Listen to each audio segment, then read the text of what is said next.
આદરણીય ગુરુજનો, વડીલો, મારા વાલીઓ અને મારા વહાલા મિત્રો, મારું નામ દિહોરા સાર્થક છે અને હું ધોરણ 5માં અભ્યાસ કરું છું.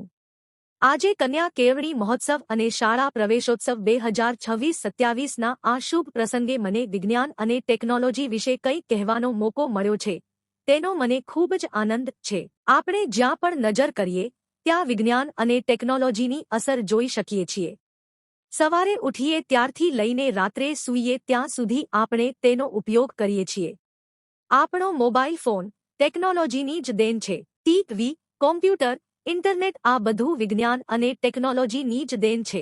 પહેલાના સમયમાં લોકો એકબીજા સાથે વાત કરવા માટે પત્રો લખતા હતા, જેમાં દિવસો લાગી જતા. આજે આપણે એક સેકન્ડમાં વોટ્સએપ કે વિડિયો કોલ દ્વારા દુનિયાના કોઈપણ ખૂણે વાત કરી શકીએ છીએ. આ વિજ્ઞાનની જ કમાલ છે. ખેતીમાં પણ ટ્રેક્ટર, આધુનિક બિયારણ અને સિંચાઈની નવી પદ્ધતિઓ વિજ્ઞાનને કારણે જ શક્ય બની છે. આપણું શિક્ષણ પણ વિજ્ઞાન અને ટેકનોલોજીથી ઘણું બદલાયું છે. આજે આપણે સ્માર્ટ ક્લાસરૂમમાં ભણીએ છીએ, કોમ્પ્યુટર પર પ્રોજેક્ટ બનાવીએ છીએ અને ઇન્ટરનેટ પરથી ઘણી બધી માહિતી મેળવી શકીએ છીએ. આનાથી આપણું જ્ઞાન વધે છે અને શીખવું વધુ રસપ્રદ બને છે.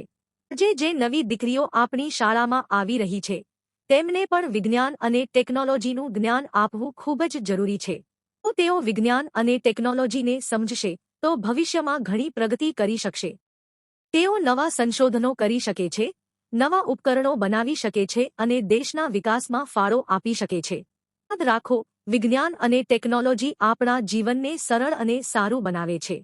તો આપણે બધા તેનો સારો ઉપયોગ કરીએ અને આપણા દેશને આગળ વધારીએ. અસ્તુ. જય હિન્દ, જય ભારત.